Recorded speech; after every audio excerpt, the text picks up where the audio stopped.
Bonjour Adrien, Bonjour François. tu vas bien? Ouais, très bien. Bon, écoute, j'ai des petites questions pour toi aujourd'hui. On va rentrer directement dans le vif du sujet. Vous avez communiqué récemment sur la barre symbolique des 10 millions de revenus d'ARR récurrents, donc de revenus récurrents. Quelles sont les clés d'un tel succès? Parce que 10 millions en 25 mois, le lancement c'était il y a un petit peu plus de 2 ans. C'est quand même un beau succès. Est-ce que tu peux m'en revenir sur ce chiffre? Merci beaucoup. Déjà, il y a une première chose, c'est que sur ta question, c'est oui, on a fait 10 millions en un peu moins de 2 ans là. On en reste sur un marché où le top 10 de nos concurrents, ils font tous au moins 1 milliard de revenus annuels. Donc on mesure ça de manière très très humble et on a encore un gros chemin à parcourir. Ensuite, sur les choses qui ont bien marché sur ces 2 premières années, on pense que la première chose, c'est de porter une vraie attention aux résultats de manière chiffrée. Donc, c'est-à-dire que chaque équipe va avoir des résultats, des objectifs chiffrés, mesurables. Et après, on se rend responsable des atteintes des objectifs sur une base mensuelle et sans chercher d'excuses, en essayant toujours de s'améliorer. C'est une chose qui est importante, de regarder froidement les choses. Ensuite, le deuxième point, c'est vraiment la culture et la manière dont on va travailler, en essayant de responsabiliser au maximum chacun, de travailler, de prendre du plaisir à ce qu'on fait, pour essayer de maximiser notre efficacité et le plaisir qu'on prend à travailler ensemble pour continuer à se réinventer tous les jours. C'est une de mes questions que je pose systématiquement, mais elle est importante pour moi. Je sais que tu as recruté des tueurs, dans le bon sens du terme. Est-ce le cas? Vous êtes combien aujourd'hui? Est-ce que tu peux me parler de l'équipe? Et est-ce que le succès est, je suppose, en partie lié à ces beaux recrutements et à la pérennisation de talents chez OnePilot? Ouais. Aujourd'hui, chez OnePilot, on est 70 dans la boîte, donc répartis entre Paris, Londres et Hambourg. Et l'une des choses les plus importantes qu'on remarque souvent, c'est que, tu vois, dans les 5 premiers qui ont fondé la boîte, on a Kenza qui est du coup HR, donc responsable ressources humaines. Et ça, c'est pas toutes les boîtes qui vont avoir un HR dans les 5 premières personnes. Nous, c'est quelque chose qui n'est pas arrivé par hasard. C'est-à-dire qu'on pense que c'est extrêmement important de construire des vrais process d'entretien, des vrais process de screening des gens, de formation, et après de suivre les gens et de veiller à ce que toute cette culture, en fait, elle soit prégnante au quotidien, dans les recrutements, mais aussi dans le suivi des gens. Et c'est quelque chose, on pense, je ne sais pas si on le fait bien, mais en tout cas, on porte une attention extrême à ça. Et on pense que c'est clé pour avoir les meilleures personnes et surtout pour les impliquer au maximum et rester tous ensemble dans cette dynamique collective. Alors, pour les garder motivés, il y a évidemment la culture, le produit dont tu parles, le marché, la dynamique, l'attraction. Ouais. Mais il y a surtout, en partie l'ambition. Est-ce que tu peux nous redire un mot sur ta vision et l'ambition que tu portes? Au-delà des chiffres, vraiment comprendre où est-ce que vous voulez aller chez OnePilot. Au-delà des chiffres, pour OnePilot, on est là pour créer un leader sur le marché de l'externalisation du support client. Et donc pour redéfinir un peu cette catégorie qui aujourd'hui est encore très humaine, très manuelle. Et on veut créer un leader à la fois humain, parce que ça reste le cœur de notre métier, mais aussi technologique, en améliorant vraiment tous les process, toute la manière dont fonctionne cette industrie au quotidien. On a envie de l'améliorer grâce à la tech et ainsi créer un leader sur ce marché.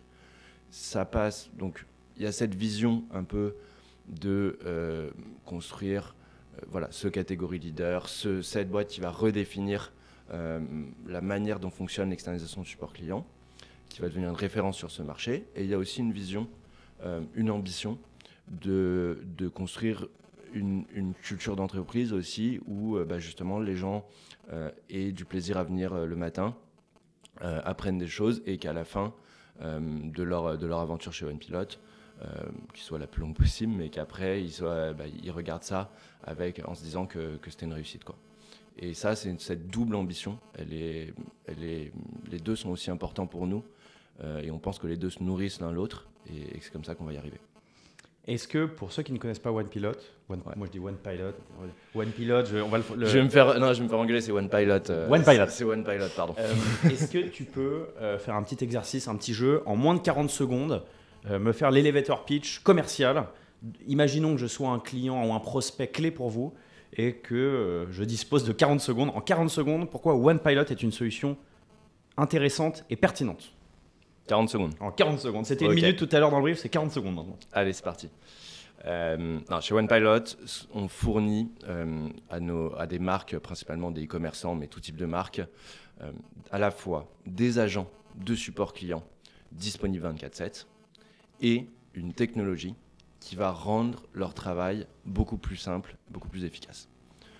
Concrètement, ce qu'on va apporter à nos marques partenaires, c'est à la fois déjà une réduction des coûts de support d'en moyenne 30%, par une meilleure allocation des ressources, un temps gagné sur le management et une utilisation optimale des outils technologiques, parce qu'on est sur un marché où c'est très fragmenté et nous, on vient syndiquer tout ça dans des outils uniques. Donc, baisse des coûts, mais aussi amélioration de la qualité de réponse, de la flexibilité, de la personnalisation, puisqu'on a une offre qui est 100% flexible. Et en fait, ça va permettre aux marques de se concentrer sur leur métier cœur, en sachant que le support client est géré par des gens qui ont de l'expérience et de manière 100% flexible, c'est-à-dire s'il y a des pics de volume, s'il y a de la saisonnalité, etc., on va les absorber de manière complètement indolore pour la marque, là où pour certains de nos clients, c'était très compliqué avant. Un petit focus juste sur la qualité. Est-ce que vous arrivez à mesurer avant OnePilot, après OnePilot, la satisfaction d'un client et surtout la satisfaction du client des clients? Comment est-ce que vous arrivez à le mesurer? Il y a plein de KPI pour mesurer la satisfaction dans l'industrie. Le plus répandu, ça reste quand même le taux de satisfaction du client, c'est-à-dire le déclaratif du client. Il y a deux facteurs qui influent là-dessus et on joue sur les deux. Un, temps de réponse. Deux, qualité de la réponse. C'est-à-dire que si vous répondez vite, y compris nous on répond de 7h à 1h du matin, de 7h du matin à 1h du matin, tous les jours, donc même le dimanche, etc. Et on répond en moins de 15 minutes. Si vous répondez vite à toute heure, déjà vous avez gagné la moitié de la bataille. Mais ça ne sert à rien si vous répondez mal. Donc on augmente, on fait baisser les coûts. En général, on ramène cette durée avant première réponse en dessous de 15 minutes ou a fortiori en dessous d'une heure de manière obligatoire. Et ensuite, on va jouer sur donc ça a un effet immédiat sur le niveau de satisfaction. Et ensuite, on va jouer sur la qualité de la réponse. Et là, c'est tous nos outils propriétaires qui vont permettre de suggérer des réponses basées sur les interactions précédentes, basées sur les informations qu'on a dans le back-office, etc., pour fournir toujours une réponse pertinente et personnalisée. Parce qu'il y a quand même un humain qui va vérifier, qui va personnaliser ce que nos outils lui suggèrent. Très clair. Parlons désormais sans transition de levée de fonds. Je veux couvrir un certain nombre de sujets. C'est un exercice que tu connais. Est-ce que tu peux nous dire concrètement s'il a été difficile de lever des fonds, déjà dans un premier temps, et ensuite on parlera de la prochaine étape. Okay. Est-ce que ça a été difficile de lever des fonds? Rappelle-nous peut-être historiquement vos différentes levées. Alors on a lancé OnePilot il y a 2 ans avec une première levée en amorçage c'était 2 millions d'euros auprès de GFC. Ça c'était au tout début, donc on faisait pratiquement pas de chiffres, mais c'est déjà beaucoup de chiffres par rapport à ce qu'on voit de par ailleurs. Et ensuite on a levé 15 millions d'euros du coup il y a 1 an en mai 2022 auprès de Cap Horn notamment. Ça a été difficile, oui et non. C'est-à-dire que c'est des processus qui sont toujours où il y a une forte part d'incertitude et donc ça demande du temps, de la concentration et il y a une certaine incertitude qui fait que c'est jamais gagné d'avance. Après ça a été relativement vite, donc ça a été intense mais rapide parce que on a toujours eu cette culture de documenter nos chiffres, d'être assez transparent sur nos chiffres, même en interne au niveau de l'équipe. Donc toute la documentation pré-levée de fonds qui est extrêmement importante était déjà disponible. Et après, il faut convaincre et donc exposer la vision et trouver des partenaires qui ont envie de nous accompagner là-dessus. Du coup, la prochaine étape, parce que tu as déjà levé 2 fois, un seed, une série A, peu importe les termes d'ailleurs, la prochaine étape, est-ce que tu peux nous en dire plus? Est-ce qu'il y en a une déjà? Capitalistiquement parlant? Ouais, capitalistiquement parlant, aujourd'hui on est dans une situation où on a beaucoup de chance puisque on a, c'est pas un secret, mais on a quasiment rien utilisé de notre levée de fonds dans le sens où on a des métriques économiques qu'on suit de très près qui sont très proches de la rentabilité et donc on pousse là-dessus. C'est notre première, une des choses qu'on poursuit avant de faire une course à lever plus d'argent, sachant qu'on a une situation qui est très confortable.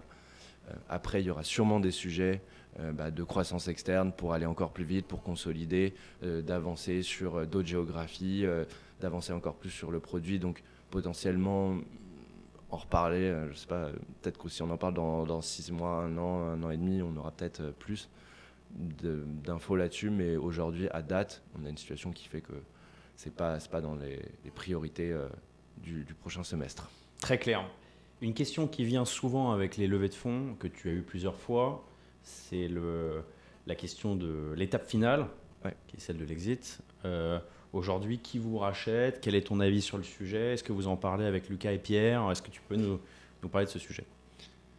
Alors, les personnes qui nous en parlent le plus, c'est les investisseurs. Donc, et à raison, parce que on le comprend très, très, très facilement. Mais ça reste les personnes qui nous en parlent le plus. Nous, depuis le début, on a toujours eu une position qui, au début, pouvait paraître, quand vous faites rien du tout, et encore maintenant, peut paraître un peu prétentieuse de dire on se voit comme les personnes qui vont consolider ce marché et pas être une brique un peu technologique pour un acteur historique. On travaille tous les jours pour que cette hypothèse soit la plus crédible possible. Et donc, on va continuer. Et on va continuer et on pense vraiment qu'il y a de la place pour aller rattraper les acteurs historiques, pour créer un vrai leader sur ce marché. Et en tout cas, c'est notre ambition depuis le début et on espère travailler pour qu'elle soit de plus en plus crédible. 2 dernières questions pour faire le lien avec celle-là. Est-ce qu'il y a une forme d'ambition chez OnePilot liée à l'impact? Est-ce que tu peux nous parler de l'intérêt de la solution OnePilot et comment tu vois une forme d'impact dans ce que vous proposez? Alors, on n'a pas créé la société autour d'une mission impact qui était au début prégnante. Après, il y a une chose qui est certaine, c'est qu'on est tous... Je pense qu'il y a une vraie responsabilité en tant que boîte, au même titre qu'il y a une responsabilité individuelle, d'évoluer dans un écosystème et d'être responsable à ce niveau-là. Donc nous, c'est de plus en plus, bizarrement, c'est de plus en plus prégnant. Et on a évidemment la manière dont on va travailler avec nos équipes, donc au quotidien, d'avoir une gouvernance qui soit la plus saine possible, la plus transparente, d'avoir une vraie communication et de travailler pour toutes ces choses qui sont si normales, mais parfois si peu répandues dans les boîtes. Et ensuite... il y a la responsabilité un peu sociale qu'on va porter. Aujourd'hui, on travaille avec plus de 1200 agents freelance, donc qui sont les agents de support répartis dans, on avait 18 pays dans le monde. Et ça, c'est une responsabilité aussi qu'on a de permettre d'avoir, de les outiller pour qu'ils aient des bons revenus, qu'ils puissent travailler de manière complètement libre et intéressante. Et donc, tous les travaux qu'on va faire sur l'automatisation des tâches répétitives, etc., ça permet aussi à améliorer cette qualité de vie et à permettre à des gens d'avoir un salaire en moyenne sur les pays où on est implanté.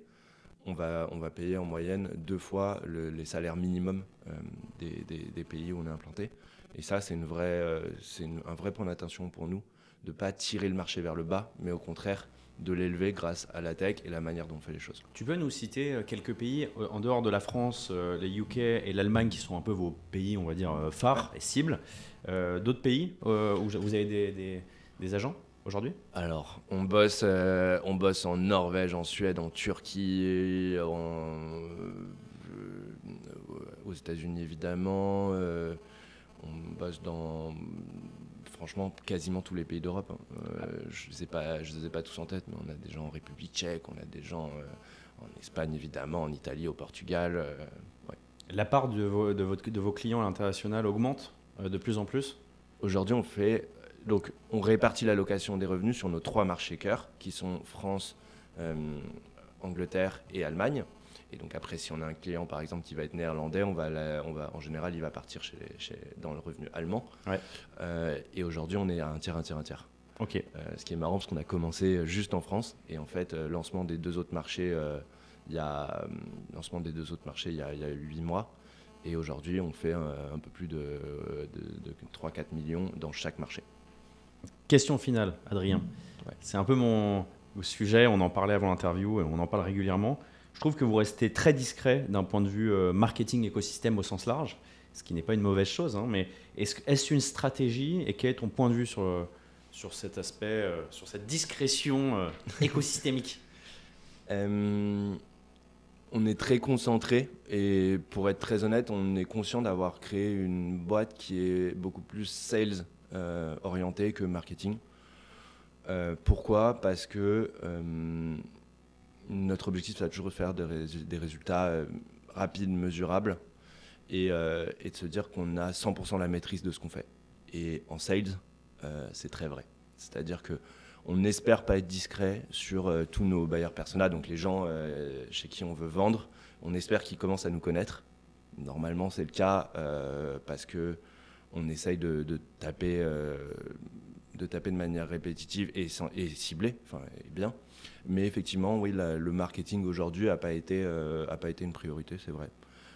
Parce qu'on pense faire notre travail dans notre coin. C'est pas réfléchi, il n'y a pas de grand plan pensé, mais on pense faire notre travail, le faire bien, délivrer pour nos clients, signer des nouveaux clients grâce aux sales et pas se concentrer sur le bruit autour pour avancer. Merci Adrien. Merci à toi.